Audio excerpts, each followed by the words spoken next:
কোটা সংস্কার আন্দোলন ঘিরে সহিংসতায় প্রাণহানি তদন্তে জাতিসংঘের সহায়তা নেবে সরকার। জার্মান রাষ্ট্রদূতের সঙ্গে বৈঠকে প্রধানমন্ত্রী। আগামীকালের মধ্যেই নির্বাহী আদেশে জামায়াত নিষিদ্ধ করা হবে জানালেন আইনমন্ত্রী। করণীয় নির্ধারণে সচিবালয়ের 7 মন্ত্রী প্রতিমন্ত্রীর বৈঠক। দেশে বিভিন্ন জায়গায় শিক্ষক শিক্ষার্থীদের বিক্ষোভ প্রতিবাদ। শিক্ষার্থীদের হয়রানি বন্ধ ও শিক্ষা প্রতিষ্ঠান খুলে দেওয়ার দাবি। শিক্ষার্থীদের আন্দোলনে এত সহিংসতা ও প্রাণহানি দুঃখজনক, হাইকোর্টের অভিমত।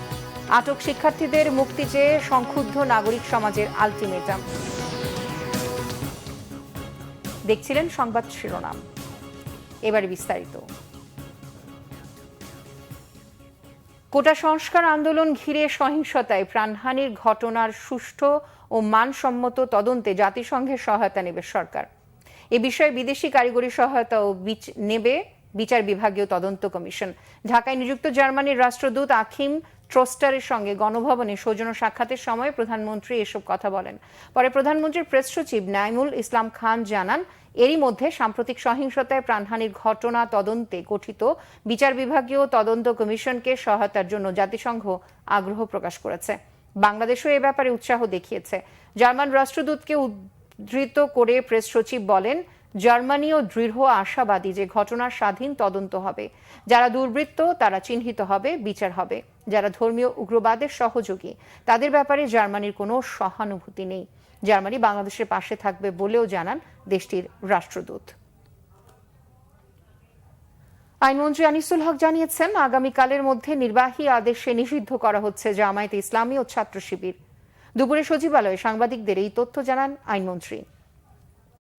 মাননীয় প্রধানমন্ত্রী আমাকে নির্দেশ দিয়েছেন, এটা ঠিক যে আগামীকালকের মধ্যে একটা ব্যবস্থা নেওয়ার, এবং আমি আশা করি আমি কিছুক্ষণ পরে মাননীয় স্বরাষ্ট্রমন্ত্রীর সাথে বসব এবং সেইখানে আমরা সিদ্ধান্ত নিব। কোন আইনি প্রক্রিয়ায় হবে সেটা যখন আমরা সিদ্ধান্ত নিব তখন বলবো। জামায়াত শিবির নিষিদ্ধের আইনগত দিক ঠিক করতে বৈঠকে বসেছেন সরকারের 7 মন্ত্রী প্রতিমন্ত্রী। বিকাল 3টায় শুরু হওয়া বৈঠকের সংবাদ সংগ্রহে এই মুহূর্তে সচিবালয়ে আছেন সিনিয়র রিপোর্টার মুহিবুল্লাহ মুহিব। সরাসরি যুক্ত হচ্ছি তার সাথে। মুহিব, নিশ্চয়ই শুনতে পাচ্ছেন, স্বরাষ্ট্র মন্ত্রণালয়ে যে বৈঠক শুরু হয়েছে মন্ত্রী প্রতিমন্ত্রীদের, তাতে যে 7 মন্ত্রী আছেন তাদের সম্পর্কে একটু জানতে চাচ্ছি, এবং বৈঠক এখন কি পর্যায়ে আছে? জামাত শিবির নিষিদ্ধের বিষয়ে আইনগত দিক সম্পর্কে কিছু কি জানতে পেরেছেন কিনা, আমাদের বিস্তারিত জানাবেন। ত্রিনা, যেই বৈঠকটি শুরু হয়েছে মূলত বিকেল 3টা থেকে, এখনো কিন্তু সেই বৈঠক চলছে। ইতিমধ্যেই আমি জানিয়েছিলাম যে এই বৈঠকে 7 জন মন্ত্রী অংশগ্রহণ করেছেন। বিশেষ করে জামাত শিবিরের রাজনীতি নিষিদ্ধের ব্যাপারে আইনগত দিকগুলো খতিয়ে দেখার জন্যই মূলত এই বৈঠকটি বলা হচ্ছে। তবে বৈঠক শুরুর কিছুক্ষণ পরে তথ্য ও সম্প্রচার প্রতিমন্ত্রী মোহাম্মদ আলী আরাফাত তিনি এই বৈঠক থেকে বেরিয়ে গণমাধ্যমের সঙ্গে অনানুষ্ঠানিকভাবে কথা বলেছেন। দুঃখিত দর্শক, সংযোগটি গোলযোগের কারণে বিচ্ছিন্ন হয়ে গেছে। আমরা পরবর্তীতে আবারও সংযুক্ত হবার চেষ্টা করব। চলে যাচ্ছি পরবর্তী সংবাদে। কোটা সংস্কার আন্দোলন কেন্দ্র করে সহিংসতায় হতাহতের প্রতিবাদ জানিয়ে মিছিল, মানববন্ধন ও পথসভা করেছেন দেশের বিভিন্ন বিশ্ববিদ্যালয়ের শিক্ষক শিক্ষার্থীরা। সাধারণ শিক্ষার্থীদের ব্যানারে দেশের বিভিন্ন জায়গায় বিক্ষোভ কর্মসূচি থেকে শিক্ষার্থীদের হয়রানি ও গ্রেফতার বন্ধের দাবি জানানো হয়েছে। বিক্ষোভের চেষ্টাকালে আজও পঞ্চগড়ে 4 জনকে আটক করেছে পুলিশ। সকালে জাহাঙ্গীরনগর বিশ্ববিদ্যালয়ের শিক্ষকদের একটি বিক্ষোভ মিছিল ক্যাম্পাস ঘুরে বিশ্ববিদ্যালয়ের কেন্দ্রীয় শহীদ মিনারে সমবেত হয়। পরে শিক্ষকরা সহিংসতার নিন্দা জানান। অভিযোগ করেন, সাধারণ শিক্ষার্থীদের হয়রানি করা হচ্ছে। দ্রুত সব বিশ্ববিদ্যালয় খুলে দিয়ে সুশাসন নিশ্চিতের দাবি জানান শিক্ষকরা। এদিকে শিক্ষার্থীদের আন্দোলনকে ঘিরে সহিংসতায় হতাহতের প্রতিবাদে দুপুরে মিছিল, মানববন্ধন ও পথসভা করেছেন রাজশাহী বিশ্ববিদ্যালয়ের শিক্ষকরা। বিশ্ববিদ্যালয়ের প্যারিস রোড থেকে মিছিল নিয়ে ক্যাম্পাসের গুরুত্বপূর্ণ সড়ক ঘুরে প্রধান ফটকের সামনে গিয়ে তারা সমবেত হন। পরে সেখানে মানববন্ধন ও সংহতি সমাবেশ করেন। গণগ্রেফতার বন্ধ ও মামলা প্রত্যাহারের দাবি জানান তারা। কিশোরগঞ্জে সড়ক অবরোধ করে মিছিল করেছে শিক্ষার্থীরা। শহরের পুরান থানা এলাকায় বেলা 11:30 থেকে 12:30 পর্যন্ত এই মিছিল করে তারা। এর আগে কিশোরগঞ্জ রেল স্টেশন এলাকায় জড়ো হয়। পুলিশ গিয়ে মিছিলটি সরিয়ে দিলে যানবাহন চলাচল স্বাভাবিক হয়।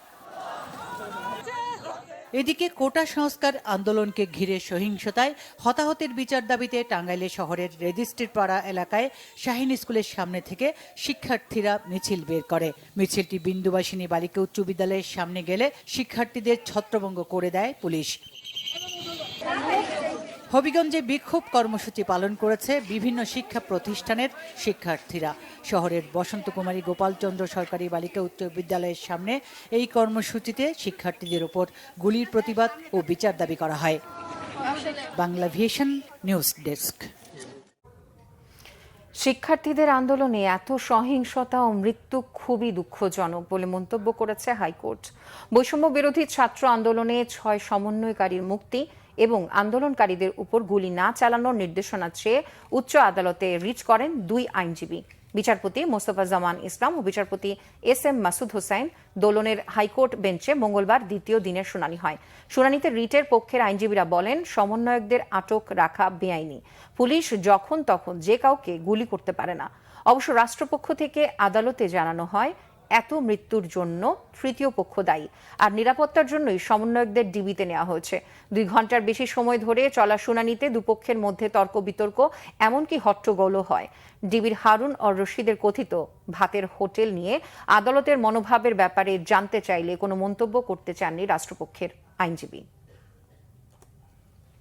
বৈষম্য বিরোধী ছাত্র আন্দোলনের 6 সমন্বয়ক সহ ডিবির হাতে আটক সকল শিক্ষার্থীকে মুক্তি দিতে 24 ঘন্টার আলটিমেটাম দিয়েছে বিক্ষুব্ধ নাগরিক সমাজ।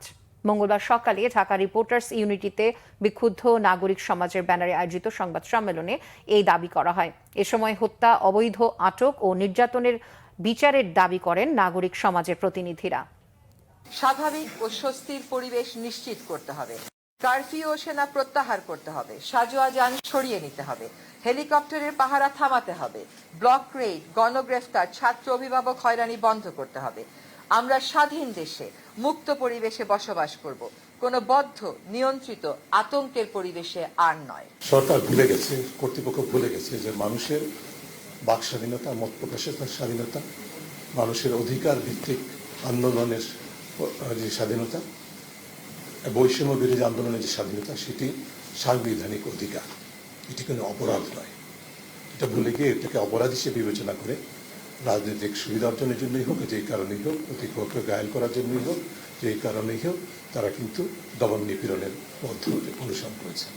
এবং এই পথে তারা সমস্ত রাষ্ট্রীয় প্রতিষ্ঠানগুলোকে, যাদের উপর অর্পিত দায়িত্ব আইনের রক্ষকের, তাদেরকে আইনের ভক্ষকে রূপান্তরিত করার সুযোগ করে দিয়েছে। সুস্পষ্টভাবে সংবিধানের যে লঙ্ঘন হচ্ছে, 24 ঘন্টার মধ্যে আদালতে হাজির করার কথা। ডিবি যদি নিরাপত্তা হেফাজতেও নিয়ে থাকে, আদালতে হাজির হয়ে আদালতের নির্দেশনা দেওয়ার কথা। চোখের সামনে সংবিধান লঙ্ঘন করছে, আর্টিকেল 33 লঙ্ঘন করছে, আর্টিকেল 35 লঙ্ঘন করছে, গোপনীয়তার অধিকার লঙ্ঘন করছে, চোখের সামনে করছে, দম্ভভরে করছে। উচ্চ আদালতের কাছে প্রার্থনা করি, আপনারা স্বতঃপ্রণোদিতভাবে এদের বিরুদ্ধে ব্যবস্থা নেন। আওয়ামী লীগের সাধারণ সম্পাদক এবং সড়ক পরিবহন ও সেতুমন্ত্রী ওবায়দুল কাদের বলেছেন, কোনো নিরপরাধ শিক্ষার্থীকে আটক করা হচ্ছে না। এ নিয়ে মির্জা ফখরুল ইসলাম আলমগীর মিথ্যাচার করছেন। রাজধানীর বঙ্গবন্ধু অ্যাভিনিউয়ে ঢাকা জেলা আওয়ামী লীগ মহানগর উত্তর ও দক্ষিণ সহ সহযোগী সংগঠনের সভাপতি, সাধারণ সম্পাদকের সাথে যৌথ সভা হয়। সভার শুরুতেই কোটা সংস্কার আন্দোলনে নিহতদের স্মরণে 1 মিনিট নীরবতা পালন ও দোয়া করা হয়। পরে দলের সাধারণ সম্পাদক ওবায়দুল কাদের বলেন, বিভিন্ন সময়ে নাশকতা ও রাষ্ট্রবিরোধী কাজ করার জন্য জামায়াত নিষিদ্ধের সিদ্ধান্ত নিয়েছে 14 দল। তিনি বলেন, রাষ্ট্রীয় সম্পদ ধ্বংস করলেও মির্জা ফখরুল ইসলাম আলমগীর তা নিয়ে কথা বলছেন না। তাহলে এসব কারা ধ্বংস করলো সে প্রশ্ন করেন তিনি। কারফিউ মেনে চলতে দলীয় নেতাকর্মীদের নির্দেশ দিয়ে আওয়ামী লীগ সাধারণ সম্পাদক বলেন, গুজবের বিষয়ে আইন শৃঙ্খলা রক্ষাকারী বাহিনীকে জানাতে হবে। বিএনপি মহাসচিব মির্জা ফখরুল ইসলাম আলমগীরের অভিযোগ, রাজনৈতিক দল নিষিদ্ধ করে বাকশাল কায়েমের পথে সরকার। কোটা সংস্কার আন্দোলন থেকে জনদৃষ্টি সরাতে জামায়াত নিষিদ্ধের বিষয়টি সামনে এনেছে ক্ষমতাসীনরা। অবিলম্বে কারফিউ প্রত্যাহার করে রাজনৈতিক সমাধানের পথে হাঁটতে সরকারের প্রতি আহ্বান জানান বিএনপি মহাসচিব। বিএনপি চেয়ারপারসনের গুলশান কার্যালয়ের সংবাদ সম্মেলনে দলের মহাসচিব এসব কথা বলেন। তিনি অভিযোগ করেন, সারা দেশে নির্মমভাবে বিরোধী মত দমন করা হচ্ছে, সভা সমাবেশ নিষিদ্ধ করে মানুষের মুখ বন্ধ করা হচ্ছে। শোচনীয় পরিণতির ভয়ে প্রশাসন ও আইন শৃঙ্খলা বাহিনীকে অপব্যবহার করছে সরকার। শিক্ষার্থীদের শান্তিপূর্ণ বিক্ষোভে হামলা, দমন নির্যাতনে পুরো দায় সরকারকেই দিচ্ছে বিএনপি। অবিলম্বে গ্রেফতারকৃতদের নিঃশর্ত মুক্তির জোর দাবি জানান বিএনপি মহাসচিব। ডিক্টেটরস যারা আপনার জনগণের সঙ্গে যাদের সম্পর্ক থাকে না, তারা এই ধরনের সিদ্ধান্ত বহু নিয়েছে এবং এগুলো কি তাদেরকে নিতে হয় বিভিন্ন সময় বিভিন্নভাবে। কেন এতদিন নেয়নি কেন তারা, আজকে এখন নিচ্ছে কেন? এই জন্য তাদের অনেক যুক্তি থাকবে, অনেক কথা তারা বলবে। আমরা যেই কথাগুলো বলছি এই জন্য তারা আবার অনেক কথা বলবে, তাতে আমাদের কিছু যায় আসে না। আমরা খুব পরিষ্কার করে বলি যে আমাদের বক্তব্যে আমরা খুব পরিষ্কার। আমরা বিশ্বাস করি আপনার বহুদলীয় গণতন্ত্রে। আমরা বিশ্বাস করি যে যারা যারা এখানে রাজনীতি করে তাদের অধিকার আছে রাজনীতি করার। এখন জনগণের দায়িত্ব হচ্ছে সেটা যে কার রাজনীতি সে গ্রহণ করবে, কার রাজনীতি সে গ্রহণ করবে না। এর জন্য যেটা দরকার সেটা একটা অবাধ সুষ্ঠু নির্বাচন।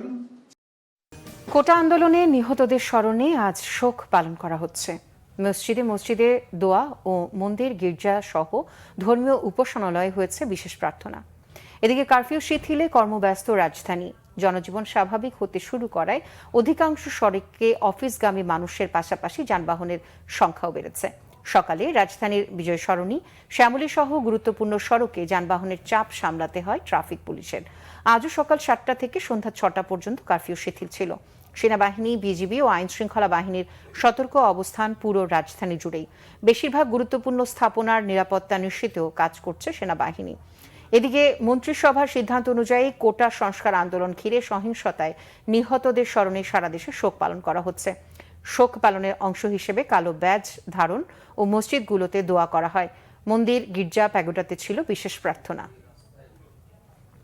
কোটা সংস্কার আন্দোলনে নিহতদের স্মরণে রাজধানীর বাইরেও বিভিন্ন জেলায় শোক পালন করা হচ্ছে।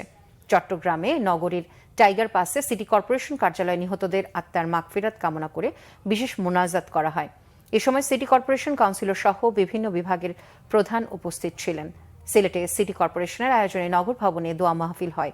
এতে সিটি কর্পোরেশনের প্রধান নির্বাহী কর্মকর্তা ইফতেখার আহমেদ চৌধুরী সহ নগর ভবনের কর্মকর্তা কর্মচারীরা অংশ নেন। টাঙ্গাইলের মৌলানা ভাসানী বিজ্ঞান ও প্রযুক্তি বিশ্ববিদ্যালয়ের প্রশাসনিক ভবনের সামনে নিহতদের স্মরণে কালো ব্যাজ ধারণ, দোয়া ও মোনাজাত করা হয়।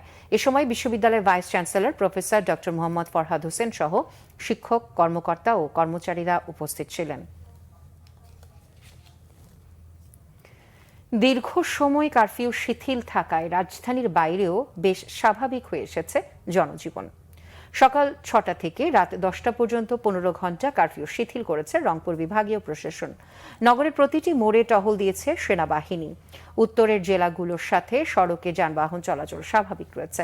এদিকে ময়মনসিংহে কারফিউ সকাল 6টা থেকে সন্ধ্যা 7টা পর্যন্ত শিথিল থাকায় গতি ফিরেছে জনজীবনে। কাঁচা বাজারগুলোতে মানুষের ভিড় বেড়েছে। স্বাভাবিকভাবেই মাসকান্দা আন্তজেলা বাসস্ট্যান্ড, টাঙ্গাইল বাসস্ট্যান্ড ও পাটগুদাম ব্রিজের মোড় বাসস্ট্যান্ড থেকে দূরপাল্লার যানবাহন চলাচল স্বাভাবিক রয়েছে। দীর্ঘদিন তলিয়ে আছে বাগেরহাটের মোরেলগঞ্জ ফেরির পূর্ব পাশের পন্টুনের সংযোগ সড়ক। পানগুছি নদীর জোয়ারের পানিতে এই অবস্থা হয়েছে। ভোগান্তিতে সাধারণ মানুষ ও যানবাহন চালকরা। সংযোগ সড়কটি উঁচু করার দাবি ভুক্তভোগীদের। বাগেরহাট প্রতিনিধি মাসুদুল হকের তথ্য, ছবিতে ডেস্ক রিপোর্ট। প্রতি জোয়ারেই ডুবছে ফেরির সংযোগ সড়ক। বাগেরহাটের মোরেলগঞ্জ ফেরিঘাটের পূর্ব পাশের সংযোগ সড়কটির এ দশায় চরম ভোগান্তিতে সাধারণ মানুষ। সড়কটি উঁচু করার দাবি ভুক্তভোগীদের। যখন 2 ফুট থেকে 3 ফুট পানি হয় তখন মানুষ তো যাতায়াত করতে অনেক সমস্যা।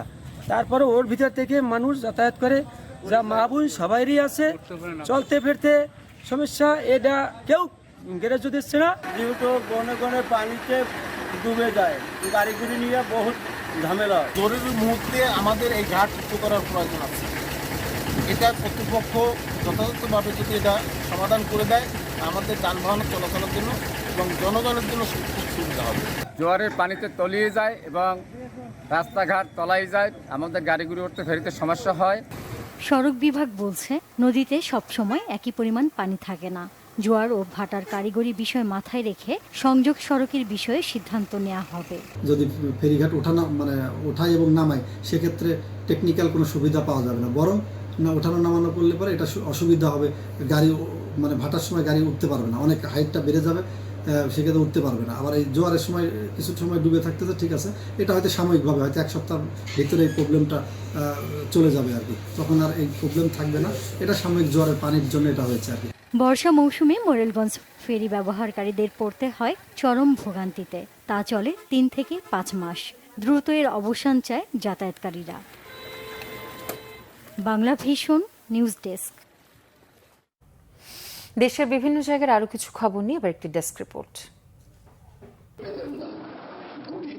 ক্যান্সার, কিডনি ও লিভার সিরোসিস সহ বিভিন্ন জটিল রোগে আক্রান্ত রোগীদের আর্থিক সহায়তা দেওয়া হয়েছে গাইবান্ধায়। দুপুরে উপজেলা পরিষদ সম্মেলন কক্ষে এ সময় উপস্থিত ছিলেন সংসদ সদস্য শাহ সারোয়ার কবির। অসহায় ও দুস্থদের মাঝে নগদ অর্থ বিতরণ করা হয়েছে লক্ষ্মীপুরে। দুপুরে শহরের বাঞ্চানগর এন আহমদিয়া প্রাথমিক বিদ্যালয় মাঠে এতে উপস্থিত ছিলেন সংসদ সদস্য গোলাম ফারুক।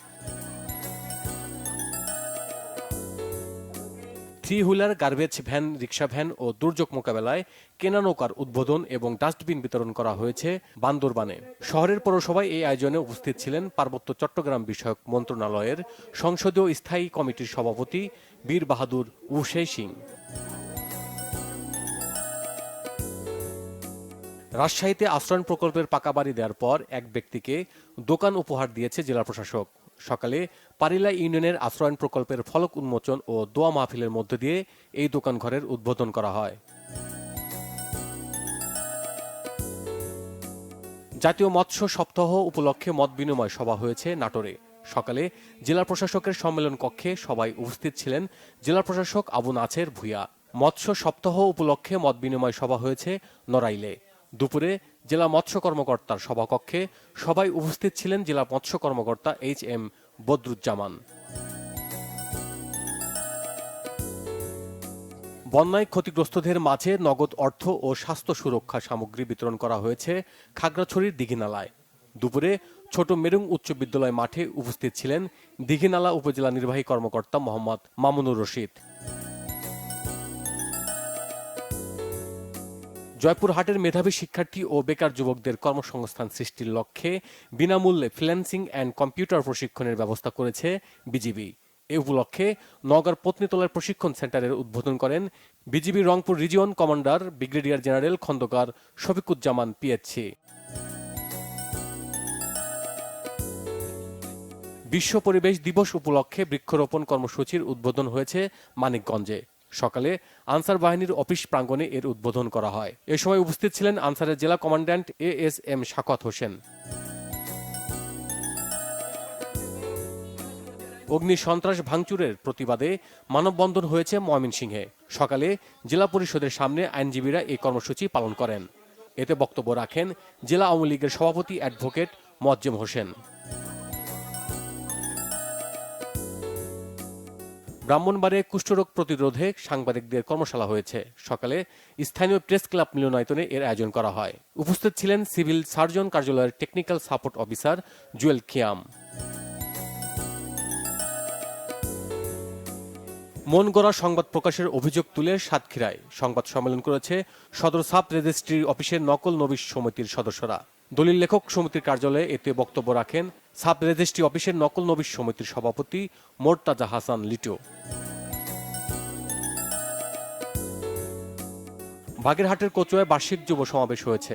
একটি স্বেচ্ছাসেবী সংস্থার আয়োজনে এতে উপস্থিত ছিলেন উপজেলা ভাইস চেয়ারম্যান শেখ সাজ্জাদুল ইসলাম সুমন। 150,95,73,00,000 টাকার বাজেট ঘোষণা করেছে মৌলভীবাজার পৌরসভা।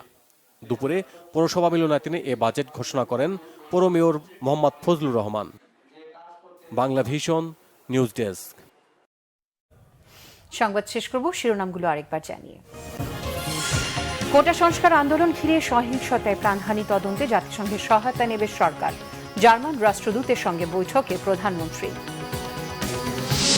আগামীকালের মধ্যেই নির্বাহী আদেশে জামায়াত নিষিদ্ধ করা হবে জানালেন আইনমন্ত্রী।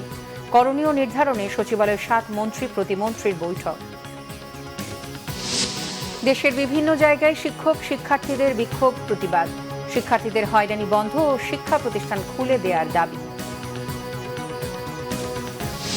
শিক্ষার্থীদের আন্দোলনে এত সহিংসতা ও প্রাণহানি দুঃখজনক, হাইকোর্টের অভিমত। আটক শিক্ষার্থীদের মুক্তি চেয়ে সংক্ষুব্ধ নাগরিক সমাজের আলটিমেটাম। এই ছিল এখনকার মতো। পরের সংবাদ সন্ধ্যা 7:30টায় দেখার আমন্ত্রণ রইল। এছাড়া বাংলাদেশের সংবাদ ও সংবাদ সংশ্লিষ্ট অনুষ্ঠান দেখতে ভিজিট করুন www.bbnews24.com ও facebook.com/bangladeshinews এবং সাবস্ক্রাইব করুন youtube.com/bangladeshinews। এতক্ষণ সাথে থাকার জন্য ধন্যবাদ সবাইকে।